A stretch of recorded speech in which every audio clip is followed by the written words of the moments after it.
పాపి అనుచునాదు బలహీన హీన దైన్యంబు కూర్చి ఇంతకన్నను వేరెత్తి ఎరుకపరతు అని చెప్తున్నాడు.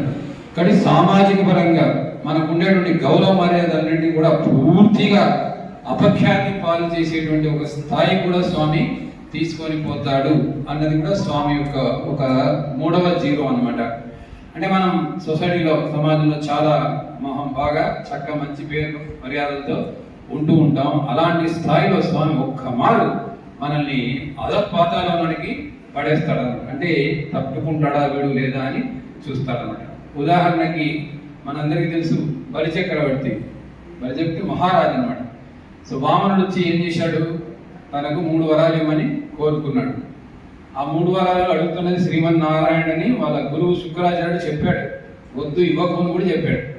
ఎందుకంటే ఆయన నిన్ను భూస్థాపితం చేయడానికే వచ్చాడు, నువ్వు ఇవ్వకూడదు అని చెప్పాడు. కానీ ఆయన ఆ యొక్క తన సత్యానికి కట్టుబడి ఉన్నాడు. తను మాట ఇచ్చాడు కాబట్టి దానికి తను కట్టుబడి ఉండాలని చెప్పి వాళ్ళ గురువు చెప్పినా కూడా వినకుండా ఆ శ్రీమన్నారాయణుడికి ఆ 3 వరాలు ఇవ్వటము, తర్వాత ఆయన పాతాళంలోకి పక్కబడటం కూడా జరిగింది. కాబట్టి ఆ విధంగా ఏదో మహాన్నతమైనటువంటి ఒక చక్రవర్తిగా ఉండేటువంటి వాడు పూర్తిగా నిర్వీర్యుడు అయిపోయాడు అన్నమాట.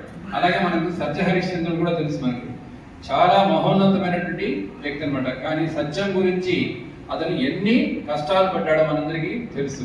సో ఎంత దైన్యమైనటువంటి జీవితాన్ని గడిపాడో తెలుసు. అలాగే మనందరికీ తెలుసు అనమాట, మనకు శ్రీరాముణ్ణి కైకేయి అడవికి పంపుతుంది అన్న విషయం మనందరికీ తెలుసు అనమాట. సో అందులో మనమంతా ఏమనుకుంటాం, కైకేయి మందర యొక్క ప్రోద్బలం వలన ఆమె ఆ 3 వరాలు అడిగి రాముణ్ణి ఎస్పెషల్లీ అడవులకు పంపేటువంటి ప్రయత్నం చేసిందన్న విషయం మనకు తెలుసు. కానీ లోపల స్వామి చెప్పిన విషయం ఏమిటంటే, ముందు రోజు రాత్రి పోయి రాముడే కైకేయి దగ్గరికి వెళ్ళి నువ్వు ఈ విధమైనటువంటి వరాన్ని కోరాలి అని అడిగాడు. అంటే తను వెళ్ళాలి, అరణ్యానికి వెళ్ళాలి, అరణ్యానికి వెళ్ళి ఆ రావణుడి యొక్క సంహారం చేయాలి. అంటే తనని బయటికి పంపించాలంటే అందులో ఉత్తమోత్తమైన మార్గం వచ్చి కైకేయి ద్వారానే. కైకేయి రాముణ్ణి అతి అమితంగా ప్రేమించేటువంటి ఒక ఆవిడ. కానీ అలాంటి ఆవిడ దగ్గరికి వెళ్ళి ఎలాంటి కోరిక కోరాడు, నువ్వు నన్ను బయటికి పంపేసేటువంటి ఆ 3 వరాలు కోరుకోమని చెప్పాడు. ఆమె మనసు ఎంత బాధపడి ఉంటుంది కదా.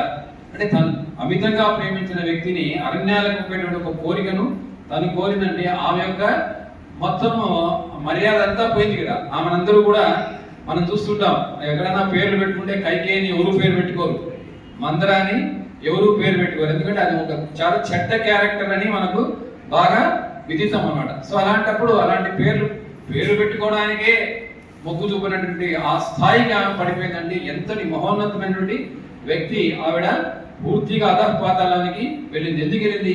భగవంతుని కోసం, అంతే కదా.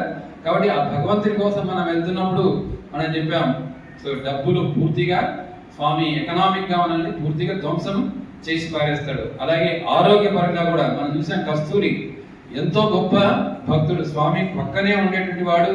అలాంటి వాడు ఎన్ని ఆరోగ్య సమస్యలకి గురైనాడు, ఎంత ఆర్థిక సమస్యకు గురైనాడు, ఎంత మానసిక సంక్షోభకు గురైనాడు. ఎందుకంటే వాళ్ళ కొడుకులు 2 చనిపోయినారు, కోడలు కాస్త విధవ, కూతురు కాస్త విధవ అయిపోయింది. తర్వాత కష్టం, చాలా కష్టం అన్నమాట. ఆరోగ్య సమస్యలు ఎన్ని ఉన్నా కూడా భగవంతుని వదిలిపెట్టకుండా దృఢంగా పట్టుకొని ఉన్నాడు. అంటే స్వామి పరీక్షిస్తాడు, తిట్టడానికి ఈ భక్తులు అడుగుతున్నాడు, ఎన్ని విధాల పరీక్ష పెడతావు అంటే నేను 5 జీరోస్ చేస్తానని చెప్పాడు స్వామి. అందులో ఆర్థికంగా, మనకు ఆరోగ్యపరంగా, సామాజిక పరంగా, కుటుంబ పరంగా, ఆ తర్వాత సమితిల్లో కూడా మనల్ని పూర్తిగా మనల్ని నామరూపాలు లేకుండా చేస్తాడు. అంటే నీకు ఎంతటి పేరుతో అంతటి గబ్బు పేరు వచ్చేట్టు చేస్తాడని స్వామి చెప్తున్నాడు. అయినా పట్టుకునే ఉండాలి ఆయన. సో అలాంటి పరిస్థితికి మనం కనుక మరి నెగ్గగలిగితే భగవంతుడి యొక్క అనుగ్రహ ఆశీస్సులు మనకు ఉంటాయని దీని నుంచి తెలుస్తుంది. సాయిరాం.